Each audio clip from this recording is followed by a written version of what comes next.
Alright, this video is on ionic bonding.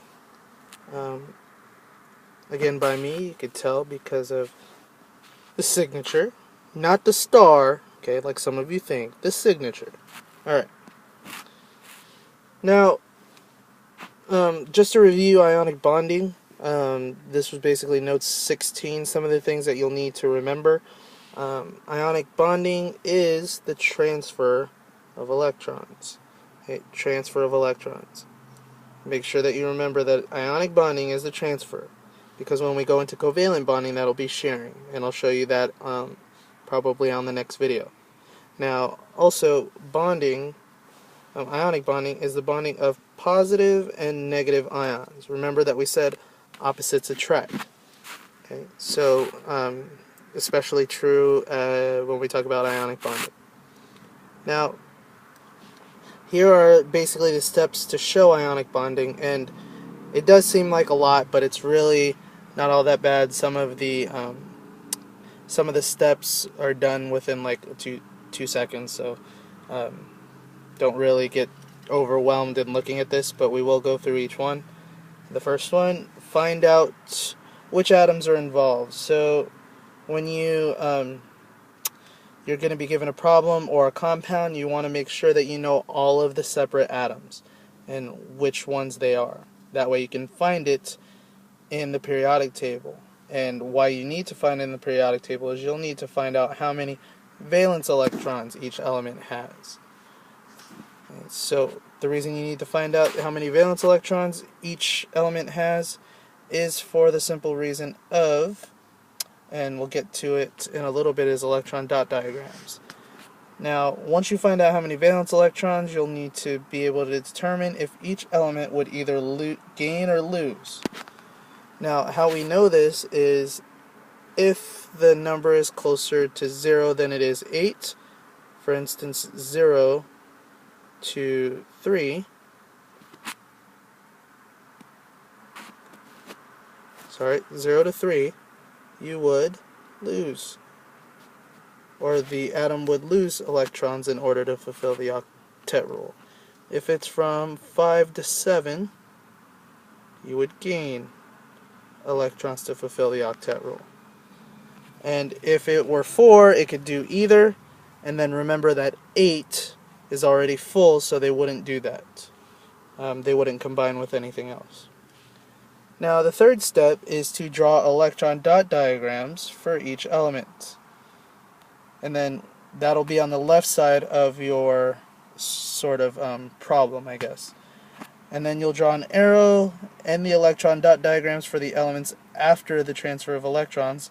Those would be the products. Step number 6 is to draw an arrow to show the transfer of electrons. That's very important. If you do not draw the arrow to show the transfer, it'll be marked wrong, because then I don't know if it's an ionic bond or a covalent bond. Okay? And then you'll draw brackets around each ion and write the charge for each. So, simply put, let's go ahead and do a couple of examples, and you'll see how much easier it is than all of the steps written down. So first one we'll do is the classic ionic bond of sodium chloride or table salt, NaCl. So we know that the two elements involved are Na and Cl. So those are the two elements that are involved, and then we need to figure out, using the periodic table, how many valence electrons each one has. Sodium has 1 valence electron, chlorine has 7. So we know that sodium would lose, or want to lose, its valence electron in order to have a full outer shell. Chlorine would want to gain. So sodium wants to lose 1, chlorine wants to gain 1, so sodium will transfer it over to chlorine. So once we do that, we need to go ahead and write the electron dot diagrams. So sodium with its 1 dot plus chlorine with its 7, 2, 3, 4, 5, 6, and 7. Okay. And then the next step was to draw an arrow over to the product side, or what would happen. Now remember, sodium is going to give up its electron and give it to chlorine.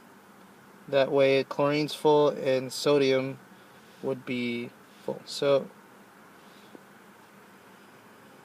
let's go ahead and draw that real quick. So we're going to go ahead and draw sodium without its one valence electron over here. So it's given its valence electron away. Okay, there's the brackets. And since it's given an electron away and an electron is negatively charged, this sodium will be positive. Okay, now the positive ion, if you remember, is called a cation. So that's the cation. Then you're going to draw chlorine with its 7.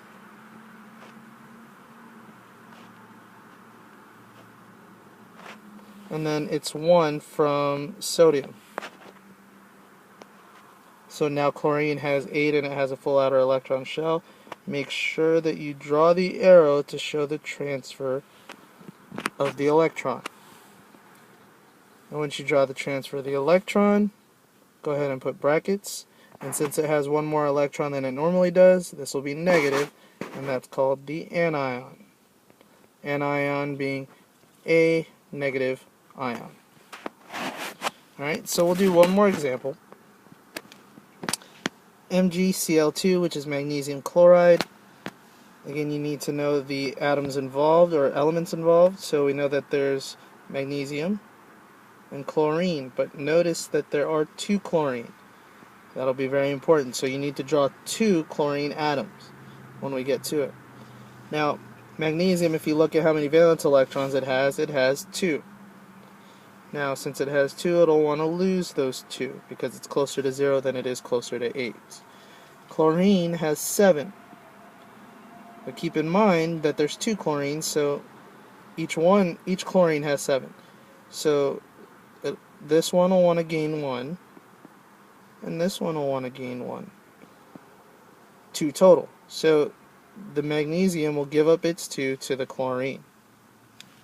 1 to each one. So I'll show you how to draw that. First off, you need the magnesium and the 2 dots that it has, plus the 2 chlorine atoms. Now each one of them has 7. And another one with 7.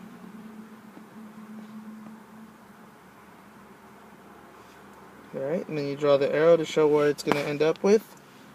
You draw the magnesium with no valence electrons because it's going to give its 2 away.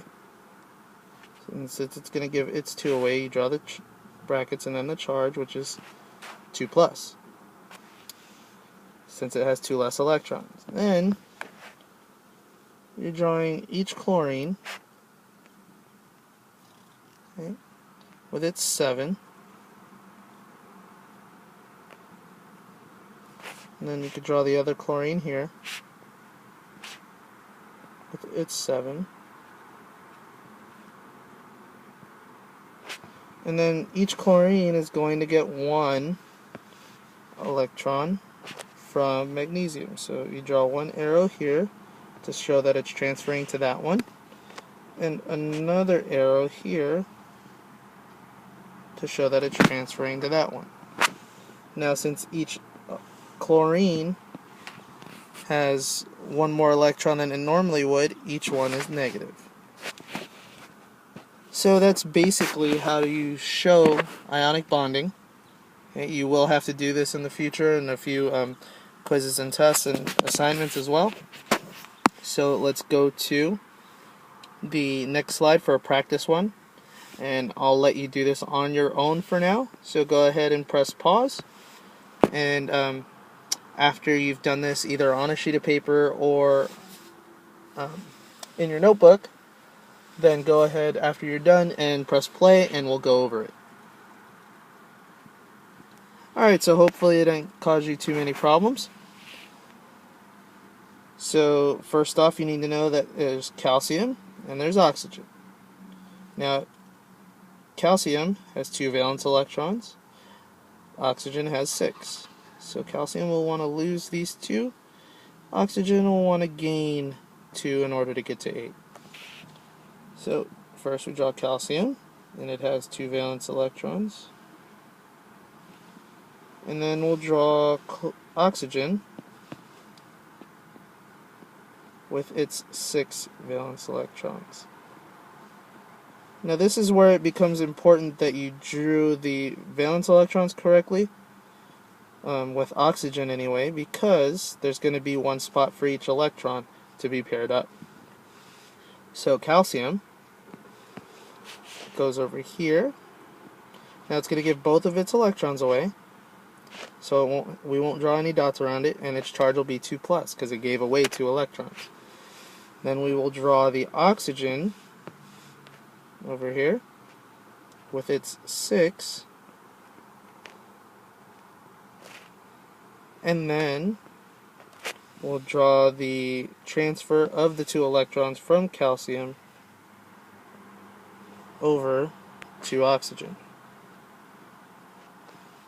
And one here, I'll draw an arrow to show that. Now make sure that the 2 electrons that are transferred from calcium are each going in a different section. Don't draw them going to the same section. Now, since oxygen gained 2 more than it originally had, it'll be 2 negative. So that's basically how you show ionic bonding. We will end up doing a few of these in class. Make sure that you know how to do this. If you need to, replay it again and do a couple more examples. And I'll see you later.